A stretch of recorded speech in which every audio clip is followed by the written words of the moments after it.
everybody, welcome back to my channel. If you don't know me, my name is Mia. I'm a professional pastry chef, and today I'm going to be doing a Q&A with questions asked by my subscribers.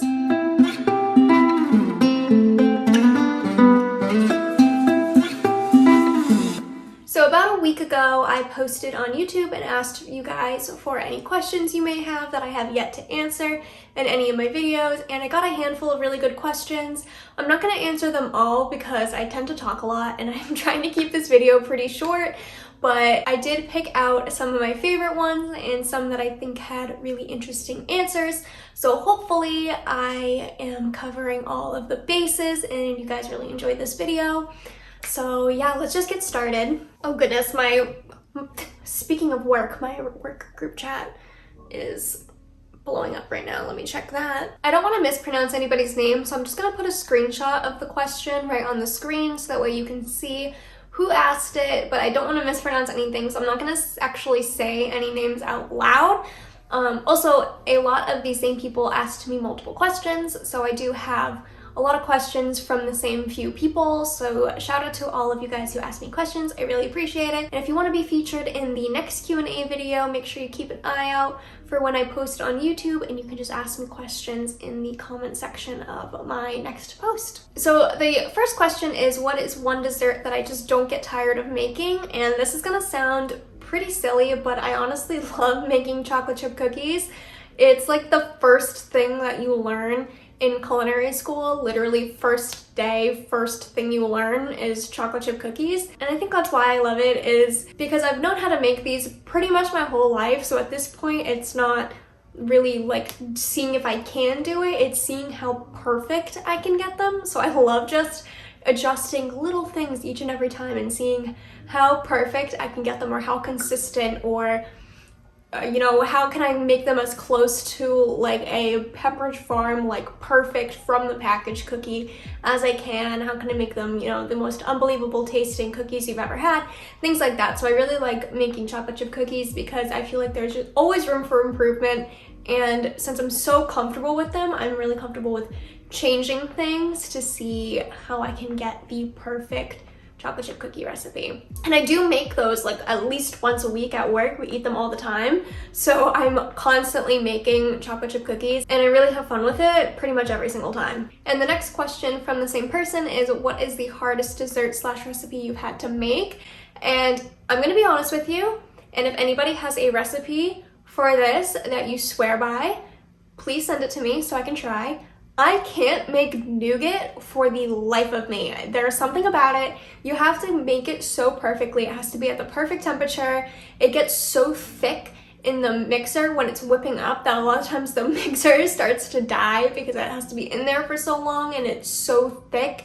And I just feel like it's always so hard to cut and it's always so hard to chew, and I can't get it as perfect as I want. So if anybody has a nougat recipe that you up and down swear by, it comes out perfect every time, please send it to me. I would love to try it. I might even try it for a video. Ooh, that would be fun, trying my subscribers' recipes. If you have any of your favorite recipes, put them in the comments below, because now I want to do that. Now I want to try some of you guys' recipes for a video. Maybe that could be a new series. So yeah, leave your favorite recipes down below. Now I'm excited. For anything, not just for nougat. So yeah, I guess nougat would be the hardest thing that I've ever had to make, and I purposely try to avoid it now. Don't tell anybody. So this person also asked, as someone who is having physical limitations but loves baking, I would love to know how much of a toll it takes on your physical health to be a pastry chef. I don't feel right sitting here being like, oh, it's amazing and I'm in perfect physical health, because that's just not true. It really does take a huge toll on your body. Any kitchen job is going to take a big toll on your body, and I actually talked about this in my pros and cons of being a pastry chef video if you wanted to check that out. But it's a lot of standing, it's a lot of hunching over your work, so my posture really struggles.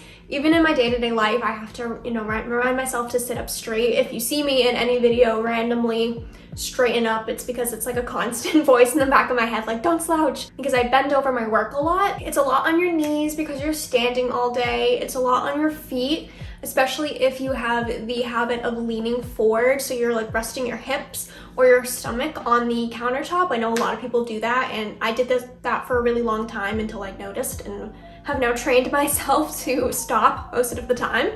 But that can actually put nerve damage in your feet if you're putting too much weight on your toes, and you can lose feeling in your toes, which has happened to me and it's happened to a lot of people I know. So, you know, that's a negative of the job for sure. It's hard to find time to eat a lot of the times because you're so consistently busy throughout the day. It's a lot. I'm not gonna lie to you and say that anybody can do it, because that's just not true. And if you really feel like you're worried about the physical aspect of the job, there are positions out there that might be a little bit easier, such as cake decorating. A lot of times for really intricate cake work, they'll have you sit with, and if you're making like gum paste or fondant decorations, things like that. So you might want to look into that kind of thing before working into restaurant service, because I know restaurant service takes a huge toll on my body. And yeah, this is the last question from this person, and they asked, also, have you spent a considerable amount of time on a recipe / cake only to have it fail? How do you cope with that? It happens more often than you think.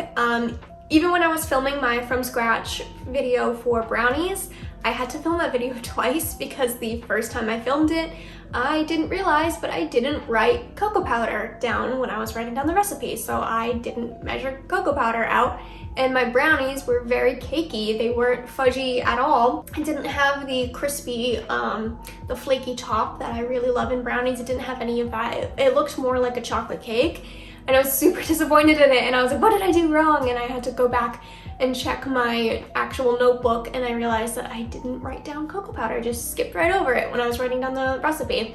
So it happens more often than you would think. It's really just taking the loss. It is what it is. You can't change the past. And I think it makes it a lot easier once you learn how to troubleshoot what went wrong. So when I pulled those brownies out of the oven, I immediately knew that something wasn't right. But when I cut them open and I saw how light the color was, I was like, okay, we're missing something here. We're missing some sort of chocolate. So I immediately knew that I didn't put the cocoa powder in it because I remembered doing the melted chocolate.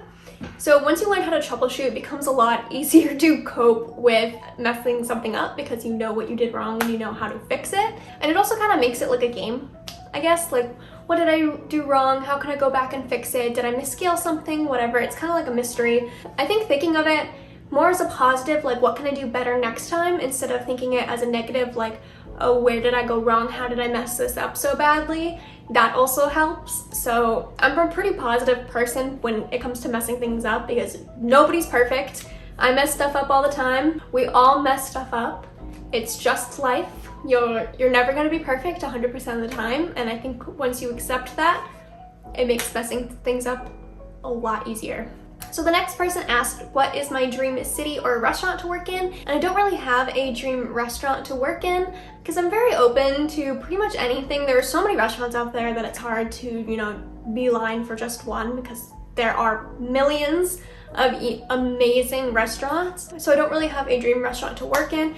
As for cities, I've been really enjoying living in Boston. I'm close to my family. I actually grew up in Massachusetts and moved to San Francisco for my job. And then when COVID hit and my restaurant shut down, I moved back home. So I've been really enjoying living and working in Boston. It's been amazing being so close to family and also having like the familiarity aspect of growing up around Boston, going into Boston with my family.